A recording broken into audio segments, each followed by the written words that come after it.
the nuclear testing. What is the IAEA's position if a major nuclear weapon state signals a return to testing again? Well, first of all, I think statements by political leaders about their military activities is not something we are commenting on, whether this is good or bad. It's national decisions are national decisions. What we can say in general terms is that our mission is centered on non-proliferation. When it comes to nuclear testing, there are other sister organizations checking on the existence or not of nuclear testing. So what I have said also, and I think this perhaps is more relevant, is that we must reinforce the non-proliferation norm. I think the more we get into nuclear weapon augmentation and statements and indications in this direction, there are increasing doubts about the non-proliferation regime, its stability, its strength. So I think it's important that we never forget that a world with less nuclear weapons is more secure than one with more nuclear weapons. That being said, of course, we will be alert on whether there is something falling within our purview in order to do something. But these kinds of political statements about testing weapon systems, which, by the way, in most of the cases are conventional, or some are nuclearly propelled, but not necessarily involving nuclear weapons themselves. So there is a range of technical situations here that may or may not be pointing in that situation. Question over there. Berang Tajdin, BBC Persian. Director General, a European source told us this morning that the resolution has been more or less drafted on the request of the agency.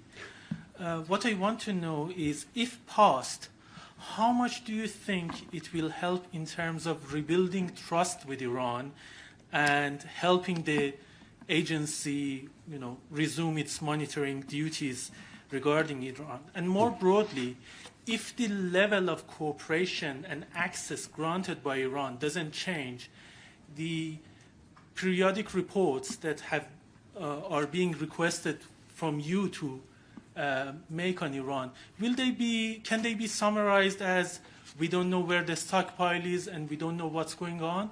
Or do you have anything more, if nothing changes right now, to say every 3 months? Yeah.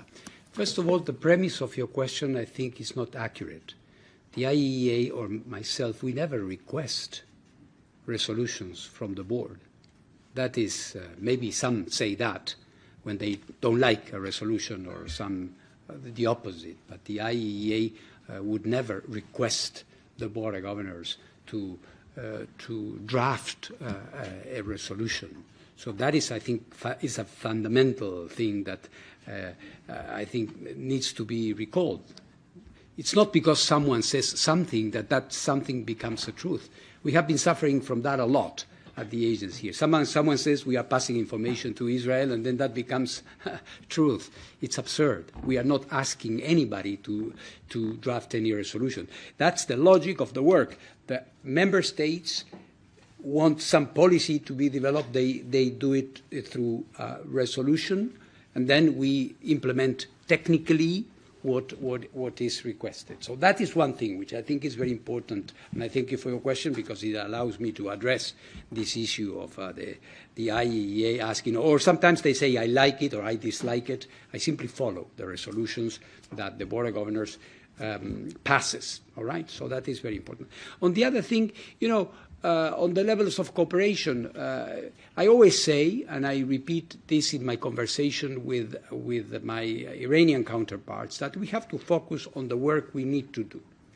And this is clearly established, that we have the NPT, we have the comprehensive safeguards agreements, we have subsidiary arrangements, we have a number of norms that are guiding our work. And then occasionally we have other things. We have joint statements, or what I did in Cairo, for example, with Dr. Arakchi we have technical understandings to help us do what we do. And I try to focus on that and to implement safeguards there, try to do it in a collaborative way. This moment is not a particularly easy one because there are areas where we are still not there, where we would like to be. All right? I said this morning to the board, we have performed a number of inspections, but we have not been able to go to the attacked sites yet.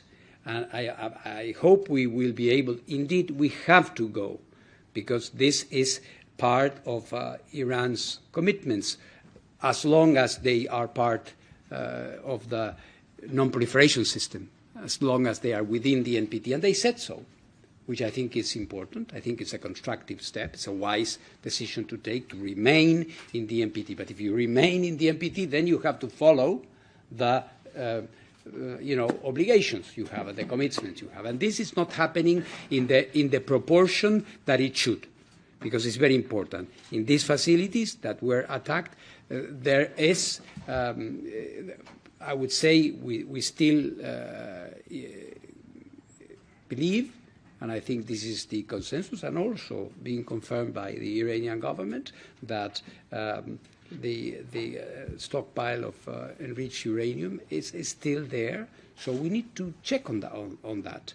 And this is at the base. This lies at the base of these conversations we are having. How do we do it? When to do it? So I hope we'll be able to move in a constructive manner. Resolution or no resolution. I think this is something that I have been saying before this Board of Governors, before this resolution. If it is passed, is passed. So I hope we can continue this engagement. Are you doing anything new not to be in the same position when the next board comes? That's what I want to know, because whatever you've done in the past 5 months hasn't worked. I'm asking, are you doing anything new that you haven't been doing in the past 5 months in order to gain that access, maybe gain the trust of Iranians to be able to do the agency's work? Well, the only thing I can do is to have a dialogue with Iran. These facilities are in Iran, are Iranian facilities. So what we are discussing, and we are trying to facilitate, when requested, some bilateral conversations they are having with the United States that may or may not be helpful in that regard. But basically, I come back to my earlier comment. Basically, this is between Iran and ourselves. How we do what we need, what we indispensably need to do there. I would agree when you say that it hasn't worked, that things have not worked. I think it's part of a dialogue. This is a line was crossed when the use of force took place. So there is destruction, there have been victims, there is a new law in Iran that we have to make compatible with their obligations. So it's not a particularly easy situation. In country, there is a lot of criticism of myself, of the agency, so I have to be aware of all these things. We cannot mechanistically, I cannot expect mechanistically that everything will be fine just because there is I understand that. So there is a political, a sociological situation there that needs to be addressed. So I will continue insisting. It is my mission. It is my job, really. Jonathan? Yeah. Hi, DG Grossi. Hi. The U.S. and Saudi Arabia concluded negotiations over technology sharing agreement yesterday. What is your understanding about the fuel cycle dimensions of the agreement? Yeah. And how does this agreement potentially impact the IAEA's verification, along with concerns over proliferation in the region? Yeah. Well, the ink is still fresh, very fresh, on that agreement. So we are going to be sitting down with our American and Saudi colleagues. I was happy to note in the announcements that were made by Secretary Wright, and I was in touch also with the Saudi energy minister early this morning, that they are referring to their safeguards obligations. this is very important, that they have in mind that whatever they do will have to be subject, as it is, of course, in Saudi Arabia, where we have been making progress. You know that they are coming from a very minimalistic safeguards scheme with a small quantities protocol, which they rescinded in a step in this direction. So we need to see. The agreement seems to be general, at least what is publicly known, general, but it does include fuel cycle activities. So we will have to make sure that we have the ability to do that. In any case, there is time, because there is nothing yet there. So we will be looking into that. But of course, the non-proliferation, the safeguards dimension is crucial. Right, but just to clarify, you're not. You suggested that you think it does include fuel cycle activities. Yeah. So that ergo means there will not be a 1, 2, 3 agreement? Well, no, I wouldn't go into that. I think we should look at this. The 1, 2, 3 agreement is there. So, it would be me as DG of the IAEA saying that there is no 1, 2, 3 agreement. I'm just trying to understand whether you believe there is a 1, 2, 3 agreement, or if there will be a 1, 2, 3 agreement coming, or if you've been notified about it. No, we haven't been notified. You haven't been notified. Okay. No. Hi, DJ. Hi. From China Media Group. Hello. Question about the Iran resolution. Yeah. So if this resolution passes, what response do you expect from Iran? And what steps will IAEA take to shield its neutral mandate and to prevent IAEA's authority from being undermined? Well, as so happens, generally, I don't mean that the pattern will be repeated, but in general, there is some reaction to these resolutions. I don't want to anticipate what this could be and comment on what has been said, but you may have been seeing or reading some statements that have been made to that effect. So we expect our cooperation, of course, to continue, not to suffer. I don't think that it would be logical that the passing of a resolution should result in less cooperation with the agency, because, as I said, the work, sometimes we mix up words. Cooperation, yeah, it's a nicer word, but there are obligations. Of course, for these obligations to be implemented, there must be a cooperative engagement, cooperative engagement. So we hope that this will continue, especially since, as I was saying to some of your colleagues here, there is a gap. And the gap has not been fulfilled yet. There are things that we need to see and that we need to inspect that we haven't been able to see or inspect, that we need to go and check. There is a new situation now with the snapback, with the reality that the JCPOA, at least its main verification activities deriving from it, are no longer in place, and this resolution might bring, as some of the colleagues were saying, others for us. But it would be nothing that we haven't done in the past, in general. A follow-up. So for this one, do you believe at this stage a resolution would facilitate or jeopardize your inspection work in Iran, which just resumed? Well, what you are asking is an intelligent way for me to tell you whether I like or I don't like a resolution. I must be in my place and implement what the Board of Governors want us to do. If there is no resolution, as I was saying, I wouldn't change my approach. Of course, a resolution may ask me and instruct me to do certain things. But even in the absence of a resolution, I would continue doing my work, pushing for the inspections that we need to do, because this is what is needed. This is what is expected from us and from Iran. So I hope that we'll be able, once, if a resolution is adopted, we will look at it, we will implement it, and of course, every inspection, implementation of an inspection activity, is done in consultation with the country. We cannot come and simply say we need to go here and there. So, and as I was also recalling, there is a new law in Iran that indicates that the notifications for inspections, they go to the Supreme National Security Council that has to consider them. So all of that will come in play. Hi, DG. Hello. Hi, Setsuko Inaki with Nippon TV.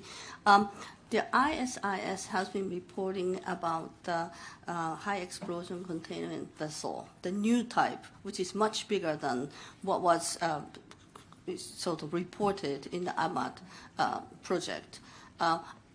Is this a concern of yours? And are you talking to Iran on this matter? No, it's not something that is directly related. There were some activities in that area. You're talking about Taliban too. There were some activities in that area in the past, and there is nothing now that points to activities that should fall within the inspection regime by the IAEA. Question in the back. Merci beaucoup. Moussa Assi, Al-Mayadin TV.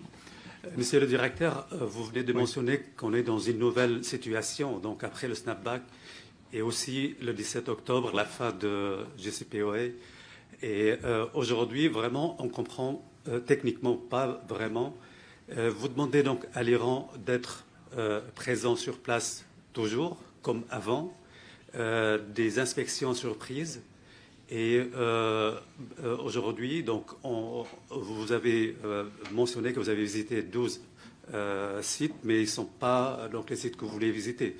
Et par contre, les pressions sur l'Iran, donc après le snapback, aujourd'hui, on a quoi comme moyen pour, si l'Iran refuse donc, les visites surprises, la présence permanente des experts, il y a quoi comme moyen qu'on pourrait exercer pour aboutir à ce que vous voulez, surtout qu'on a donc on a un snapback, on a la fin de JCPOA, et eux aussi du côté de l'Iran, ils annoncent d'une façon permanente que vous, juridiquement, vous n'avez plus le droit d'exercer la même activité qu'avant, durant le JCPOA depuis 2015 jusqu'à 2025.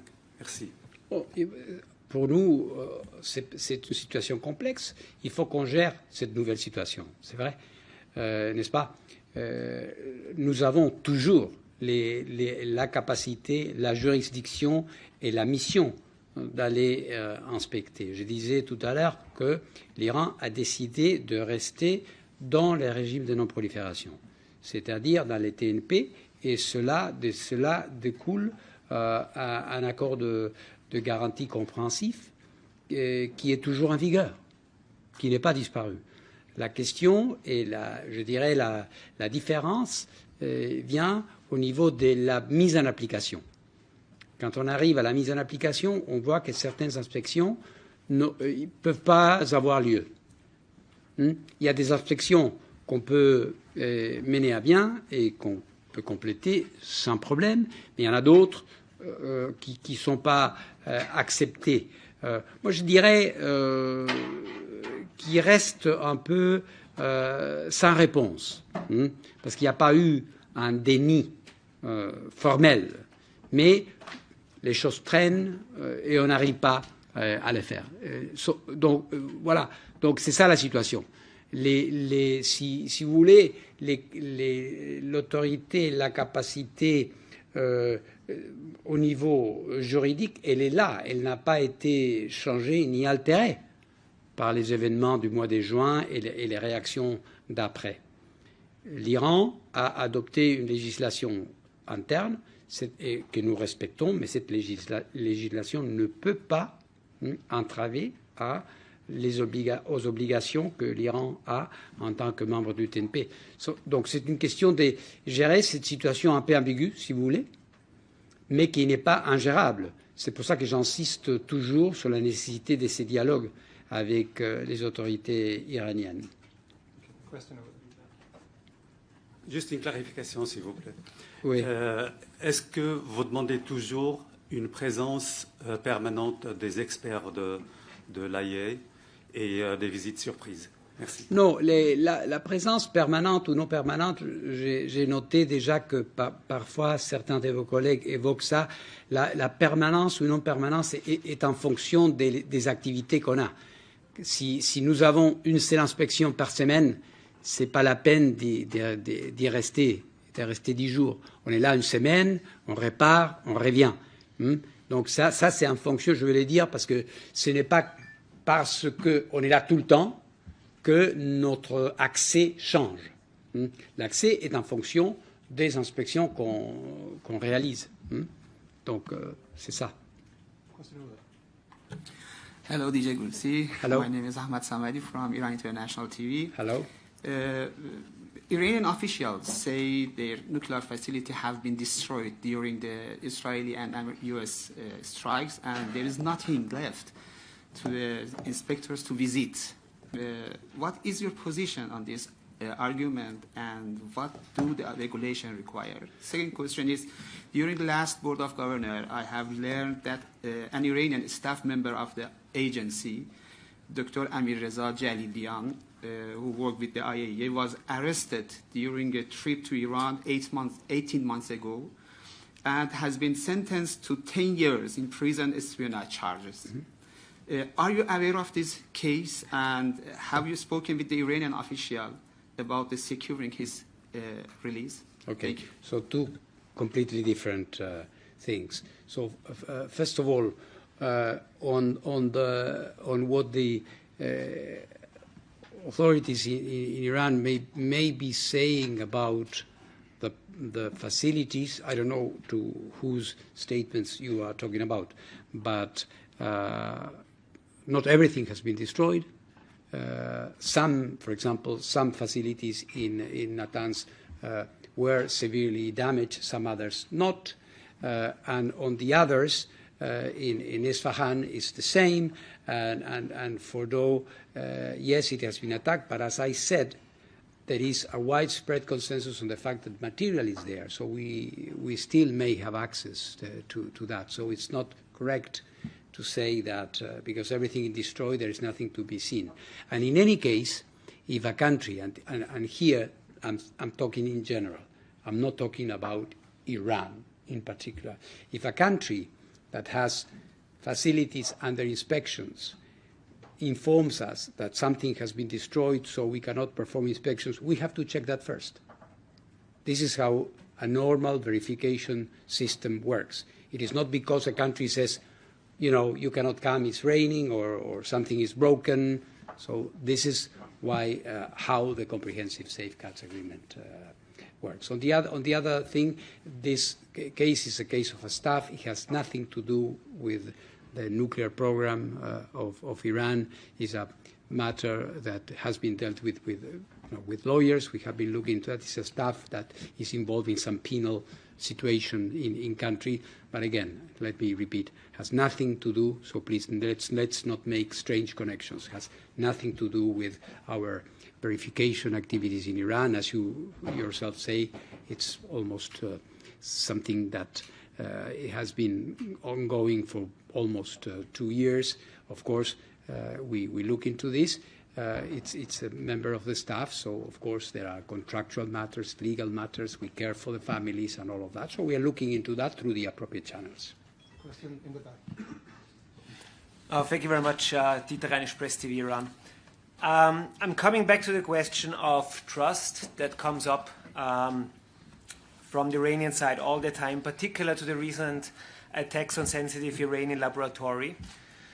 This has created deep concern in Tehran, and many in Tehran say, you hear it in the statements, that they have the opinion that Israel have obtained this information, which can, as they say, can only be shared under IAEA safeguards.